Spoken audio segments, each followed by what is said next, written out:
for your watercolor supplies, you're going to need a bucket of clean water. You're going to need a roll of masking tape. You're going to need watercolor. This is the praying watercolor that we use in class. It's not too expensive, but it has a nice amount of color. And you're going to need a couple of brushes. The watercolor brushes have a softer bristle and they hold more water, so it makes it easier to paint with. And then we have a strip of watercolor paper. This is a little bit thicker than your regular drawing paper. It also has kind of a thin coating of size on the surface of it, which means that it will not absorb water as quickly. Makes it easier to do the watercolor techniques. The first step in this is to actually attach our paper to a piece of cardboard. And I have a cardboard base so that when I paint, my paper doesn't start to wrinkle and lift off of my surface. So I'm going to use a little bit of masking tape. And I'm going to pull off a long strip. I want it to be a little bit longer than the length of paper. And I'm going to very carefully, I'm not really measuring at all, it's not too important, I just want to go along the edge so that it's taped along the edge to the board. Don't skimp and use just a tiny little piece to attach it, because any gaps in this taping could cause your watercolor paper to wrinkle and bend, and then it makes it more difficult to paint on.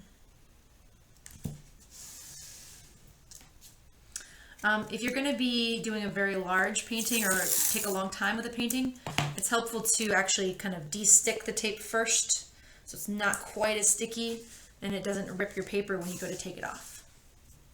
And we're ready to begin.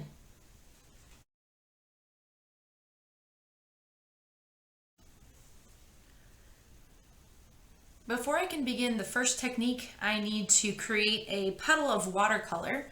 Watercolor requires of water. It is not like other paints where you use it thickly and opaquely.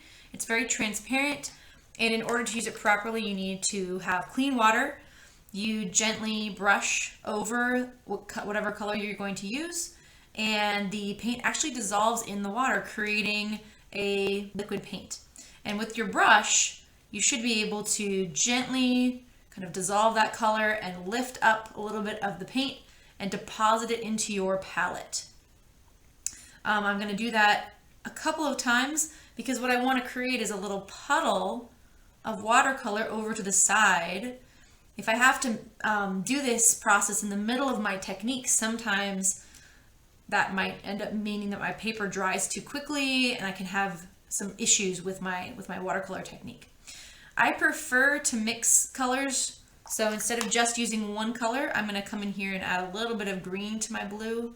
Not a whole lot, I don't want it to be too different, but I feel like those colors look a little bit nicer when you can mix them and not just have the straight out of the container. In terms of the ratio of how much paint to water you want, think about it as being juicy. Like if you were to think about a glass of orange juice and wanting it to have a fairly good concentration of flavor to water. You want it to be colorful, not overly watered down, and not thick and dry. So if I need to add a little bit more water to make it juicy, I can come in here to my bucket. If I need to add a little more color, I can come back into my color. And it's helpful to have a couple of different colors sort of set up before you even begin painting. I'm just going to do one for now.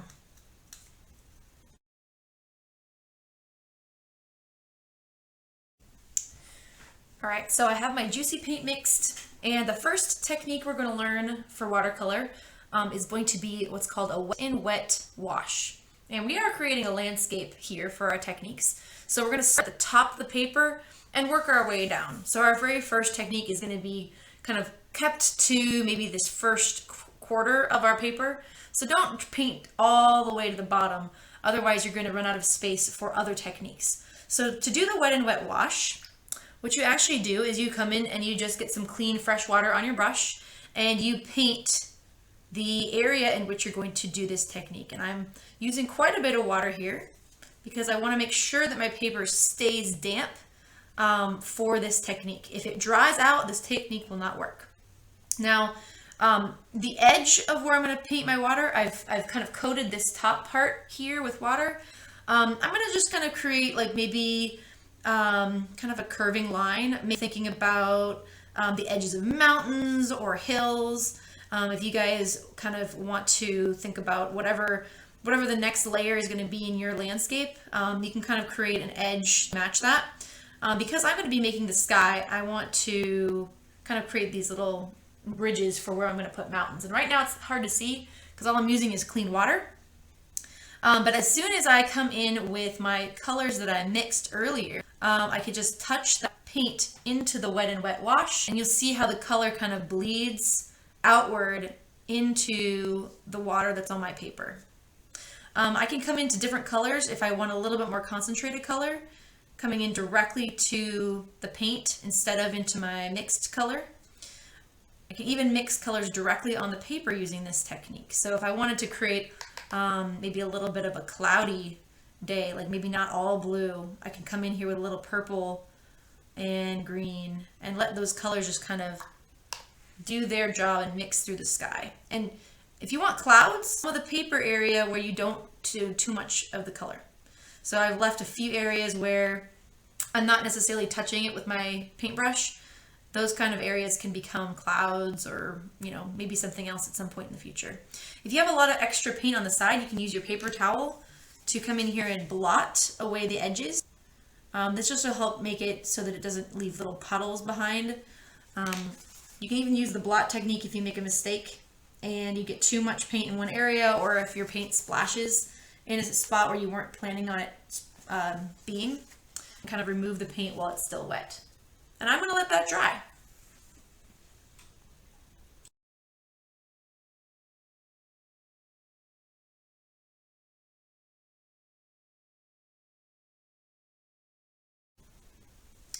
Once you've allowed the sky to dry with the wet and wet wash, you can start on the next layer. We're going to do a technique called a flat wash. And we're going to turn that flat wash from a flat wash into a graded wash. We're going to do kind of two techniques at once. Now, if your sky is not dry when you do this technique, that could potentially result in the next layer of your landscape bleeding into the sky. So it's really important that you're careful, giving it enough time. Once it's no longer shiny, then you know you're probably okay to start painting. If there is any dampness in the paper and it does bleed, it's not a big deal. It might even be okay with a landscape because the distant layers are tending to be more, you want them to be a little bit more blurry because they're so far away. And I'm going to do some kind of far away mountains. And remember that the farther away something is, the more washed out, grayed out the color is. So I'm actually going to make a kind of a gray using some purple. And I'm going to mix in a little bit of orange to kind of help gray it out. Not exactly opposite colors, but orange will help make it look a little bit more like brown. You can obviously use whatever colors you like. And sometimes I think that green also looks nice in mixed in with purple to kind of help gray it out. And again, like I said, you guys can use whatever colors you want. But in this case, because they're still pretty far away, we want to make sure that our color is still pretty juicy, like quite a bit of water to make that, that mixture there. And in order to do a graded wash, I'm going to use my shaped watercolor brush, and I'm going to paint back and forth across my paper from left to right. And each time I do that, I'm going to come back to my original paint. So it's important in this case that you have a fairly large puddle of color over on the right. If in the middle of doing this this technique you run out of color, chances are that the paint will dry before you have a chance to do another layer, and you could end up with some streaks and lines in your painting. So I've got my color mixed up. I'm going to load my brush. That means just fill it with paint. And I'm going to come over here and I'm going to start painting a kind of slightly wavy line to represent my mountains. I'm going to come back in with a little bit more of my color, overlapping that first line, and I'm going to kind of do the exact same thing again. A flat wash is one in which the color stays the same the whole time. So you're kind of just creating a flat area of color. I'm just going to go back and forth 3 times like that. You can kind of see that the color has stayed fairly similar over the whole thing. This is a good example of what will happen if part of your sky isn't completely dry right here. my sky was wet and the purple has kind of bled up into the sky a little bit. I'm not going to worry about it, but I think it's a good example of what could happen. And again, this is just practice for how to do these techniques. And so it's all right if you have a few errors here and there. It'll help you learn. Now, with this flat wash, I actually want to turn it into what's called a graded wash, which means it goes from a dark color to a light color. It's basically like creating a simple gradient. So I'm going to do one more stroke with my brush, but instead of going back into my paint, I'm going to rinse my brush out and just use a little bit of water. And I'm going to overlap that very last edge from my graded wash. And I'm actually going to rinse my brush again, dry just a little bit on my paper towel, and again, go back over that line. And you're going to notice that my color is starting to get lighter and lighter with each stroke. This is actually a really helpful technique if you're trying to soften an edge, like you've painted something and it's dried and it's created a line. If you just use a little bit of clean water along the edge, you can make that kind of fade into the background, into the white paper. And this is really helpful because, being that watercolor is transparent, you're going to be able to see through certain areas. So if you can see through and there's a line, that may not always be what you want. All right, so I've now created a flat wash at the top, and then I've slowly transformed it into a graded wash to help that mountain in the background fade into the white paper. And now again, I'm going to go ahead and let this dry.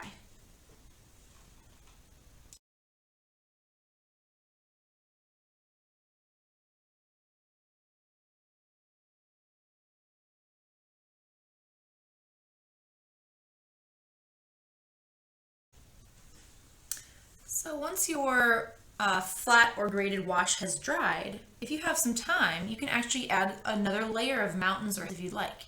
Because watercolor is transparent, your next layer you'll be able to see your previous layers through your second layer, which means that it will look darker, which is perfect for a landscape because in the background you want things that are farthest away to look lighter, and as they get closer and closer to you, as they go down the paper and as they overlap on top of previous layers, things should start to look darker. So I'm going to add one more layer of mountains. I'm actually going to come back into the same kind of purpley gray color. I might add just a little bit more concentrate of my purple, maybe just a tiny bit more orange, maybe just a tiny bit more green, just to help the saturation of this a little bit more. And I'm going to take that color, and as long as my paper is dry, when I do my next flat wash, it should stay where I put it and it won't bleed into my previous layer. So I'm going to make kind of a bumpy row of mountains this time. My first mountains were very, very smooth. So I'm going to make these a little bit more bumpy. And remember, if you're doing a flat wash, overlap with a little bit more paint on each stroke, coming back into the first juicy color that I made, overlapping so that the colors blend together. And if I want to start to fade this out, rinsing my brush, patting it dry, not too dry, but just a little bit of water, and then coming back over the edge, rinsing it again.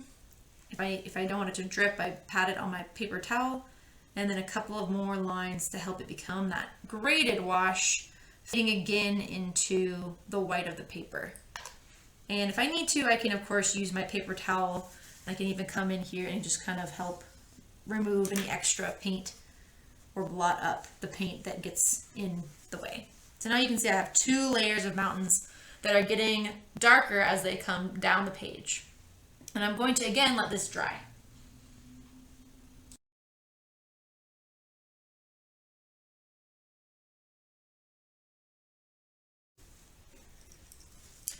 All right, now that our flat and graded washes have dried, another way to tell that your paper is ready to go, not only will the shine from the water have disappeared, but if you touch it, it should feel like just paper. If it feels cool to the touch or slightly damp in any way, that means it's still not quite dry and not quite ready for the next step.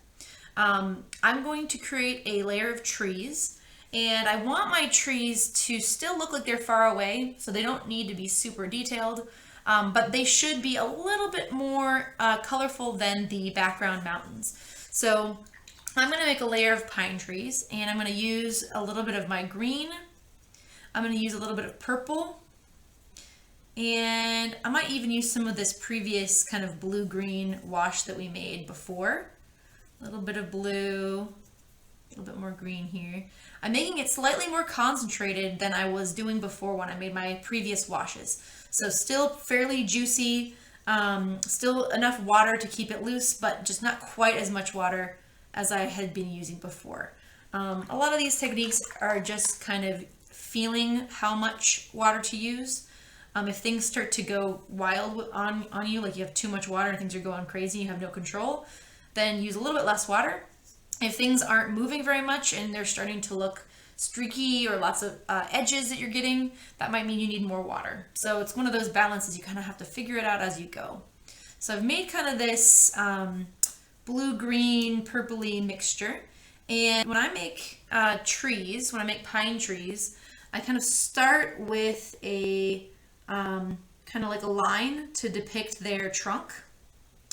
And right now this technique is called wet on dry. So I'm actually basically painting with my wet paint over the top of my dry paper.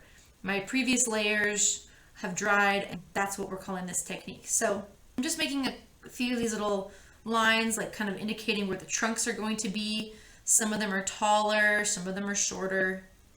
And I'm going to come in now after I've made those trunks, and I'm just going to kind of do almost like a little stippling movement with my paintbrush. And the stippling, those little tiny dots with your brush, those are kind of making the appearance of branches or the pine leaves. You could do this different ways. You could do deciduous trees instead if you wanted to. You could use different colors. But it's important that when I'm painting over a previous layer. Because as you can see, the spaces that I have created between the branches, if I didn't have any paint behind those, it would just look white, and that would look kind of strange because we don't really see white when we're looking out into the distance at trees. There's always going to be another layer behind them, whether it's mountains or other distant trees like layered into the background. So I'm just kind of using my stippling. If I want to add a little bit of different colors too, I might come into some of my other colors that I have mixed. I can even come in and add a little bit more of the color straight from the container if I feel like it's not quite as intense as I'd like it to be, or if it's a little too light. Well, that was too much color. And after I've kind of made a little bit of the layering, I'm going to come back down here and I'm actually going to continue to bring that stippling down into my white paper. And this time I don't want to reveal too much of the white. So I'm going to kind of soften that edge, almost like I'm going to actually go back into making a wet and wet wash. I'm using a little bit more water to kind of wet the paper and pull my colors down. And I might even do another kind of wet and wet area here. And I'm going to just add some more color, maybe making a second layer that looks sort of like bushes. And again, you guys can be making whatever kind of tree or layer that you want. Like if you want it to look like a tropical paradise, you could do palm trees. But remember, these are supposed to be fairly far away from us still. So we don't want them to be too brightly colored. We don't want them to be too dark. And we don't need to worry too much about layers. All right. And on the edge here, that's where I'm going to kind of just do a little bit more color as this layer of bushes kind of comes closer down to the viewer. A few more little touches of color. Remember, when I'm coming into these colors directly, I'm just barely touching them. I am not scooping a lot of paint out. I don't want them to be too dark. That was actually too dark. If I feel like I got too much paint, I can always rinse my brush, dab it off on the paper towel, and then come back in here and remove some of that, because that paint will come back up into my brush. Okay. And right at the bottom here where I have this kind of edge, if I come in with my brush and just kind of gently soften that edge again, this is like creating that graded wash where we can kind of allow the colors to fade back into the paper. Helps softens it for our next layer we're going to do. Maybe one more little layer just to give a little bit more texture. And for distant bushes and trees, again, working a little bit wet like this, like on previous layers that are still wet, should be helpful because you get that soft effect that makes it look like it's far away, and you kind of see, you can almost see the leaves in the trees, or the you know, your mind kind of replaces them. All right, let that dry.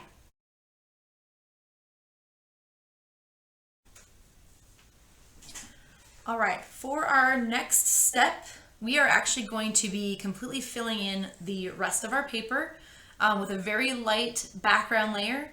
The technique that we're going to learn here is something called a variegated wash. Think about this as a graded wash, but instead of going from a darker color to the white paper, you're transitioning smoothly between two different colors. So it's going to give kind of a ombre effect almost, where you're picking two colors, starting out with one and then slowly transforming into the other one.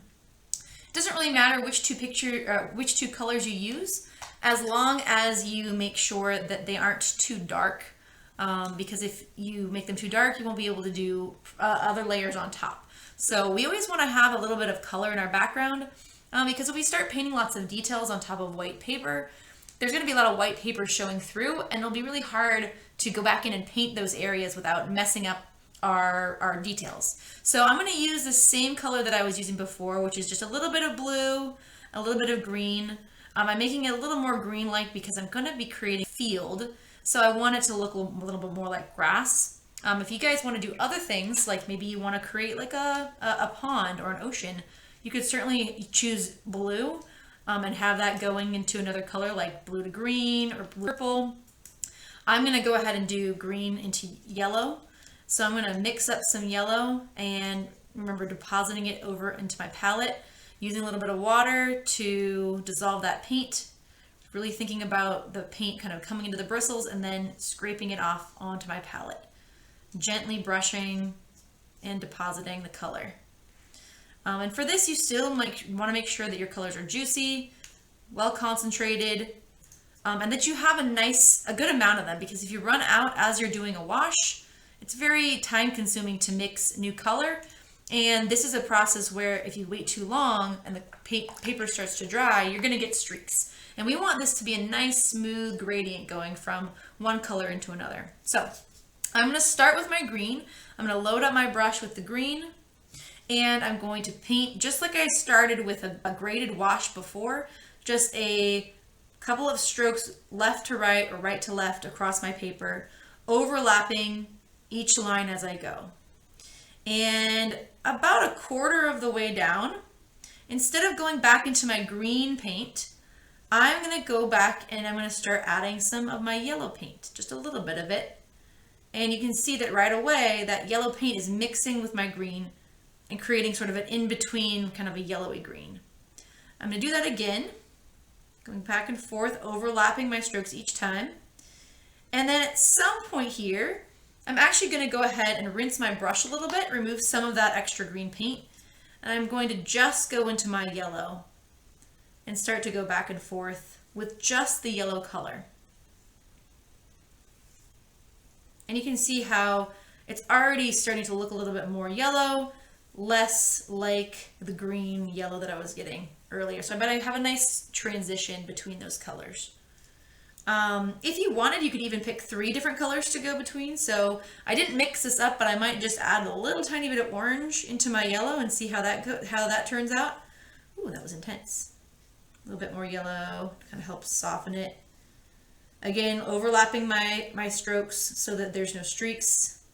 You don't want to overwork this. If you go too much or too hard with your paintbrush, it's possible that you could actually damage the paper. At this point, I'm going to go ahead and stop. If I notice there...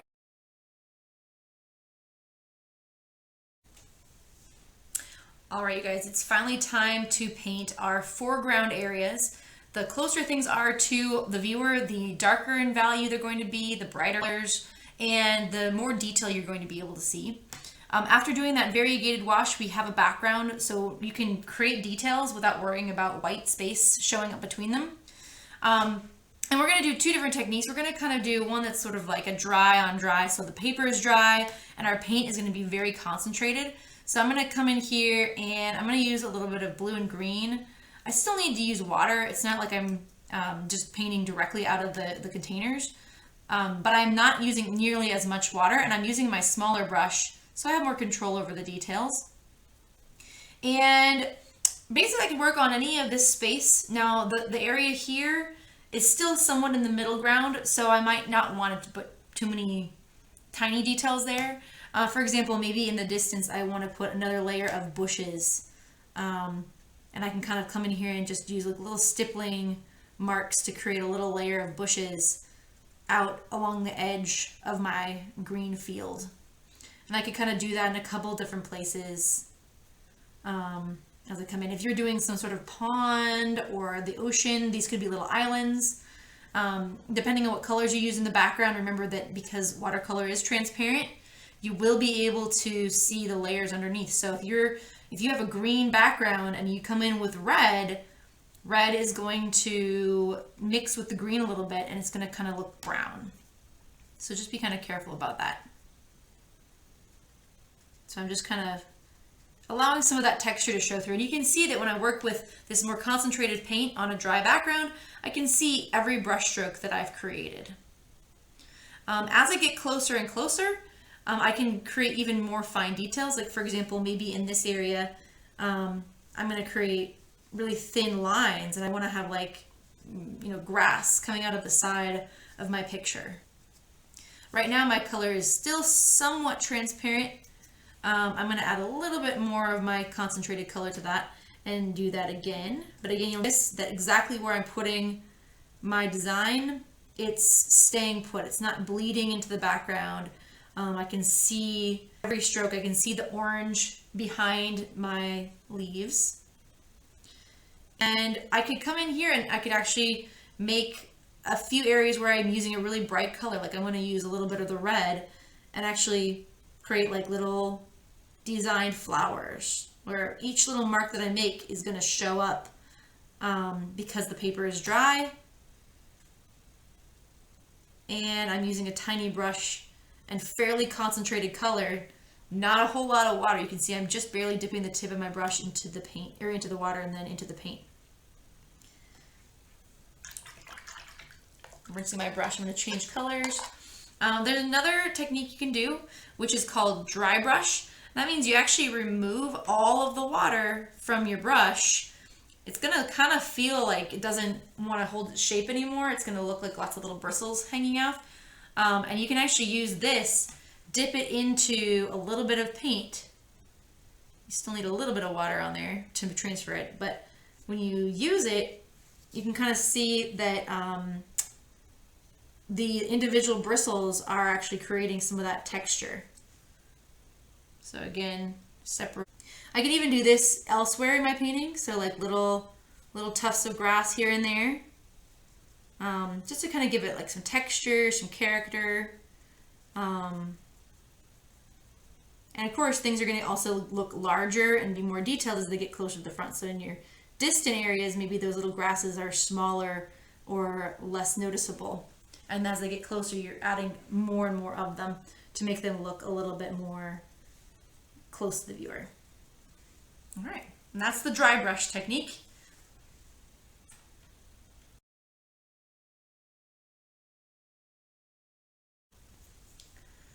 One final technique for us to learn about is something called lift off. And that is just where you go back into previous areas of your painting and you're able to remove some of the color. So let's say you made a mistake and you didn't like something. You can come back in with a slightly damp brush. You don't want it to be dripping with water, but you can use your towel to kind of help dry it off. And you can come in and you can paint over the area that you don't want, and it will redissolve some of the color, and you can use that paper towel to just kind of lift away the color. So like here's a little dot of color, lift it off. Let's say I don't like one of these little flower petals. I can put a little water on it and lift off the paint. Now this obviously does leave a little bit of a white space where you can still see the paper underneath. So it can also be useful as a tool to create areas where you want it to be lighter. So for example, in my mountains, maybe I want to create some lighter patches as if they have snow on top of them. So I'm going to get a little bit of water on my brush, and I'm going to actually come in here and kind of scrub away in some of the areas of my mountain where I want to create the sense that there's a little snow patch. And I use my paper towel to lift away the color that's been dissolved. And you can see that now my mountains have a few little places where the color is not as dark. So I can either use this for correction or as a design feature. There you go.